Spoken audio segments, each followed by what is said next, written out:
Supreme court के मुख्य न्यायाधीश सूर्यकांत की रोहिंग्या शरणार्थियों को लेकर अदालत में की गई टिप्पणी ने पिछले दिनों काफी हंगामा मचा दिया।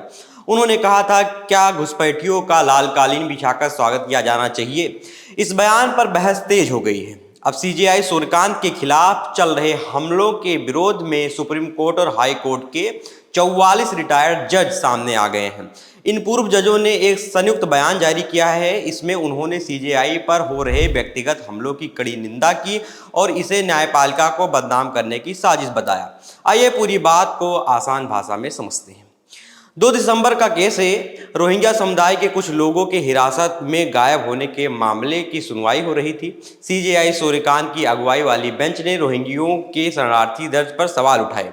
सुनवाई के दौरान सीजेआई ने कहा, क्या घुसपैठियों का लाल कालीन बिछाकर स्वागत किया जाना चाहिए। यह बयान रोहिंग्यों के भारत में रहने और उनके अधिकारों पर केंद्रित था।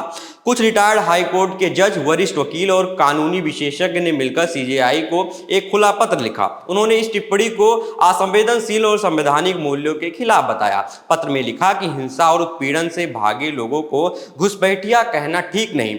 इससे संविधान के मूल्यों को नुकसान पहुंचता है और लोगों को अदालत पर भरोसा कम होता है। उन्होंने सीजेआई से अपील की कि वे सार्वजनिक रूप से संवैधानिक नैतिकता और मानव गरिमा के प्रति अपनी प्रतिबद्धता दोहराएं। इसके जवाब में 44 पूर्व जजों का एक दूसरा ग्रुप सामने आया। उन्होंने कहा कि न्यायपालिका फैसलों पर संतुलित और तर्कपूर्ण आलोचना हो सकती है, लेकिन यह बहस सैद्धांतिक असहमति से बहुत आगे चली गई है।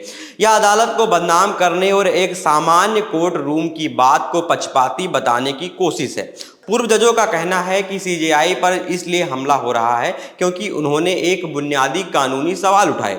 आखिर किस कानून के तहत रोहिंग्यों को शरणार्थी का दर्जा दिया गया है। किसी अधिकार या सुविधा देने से पहले यह सवाल पूछना पूरी तरह जायज है।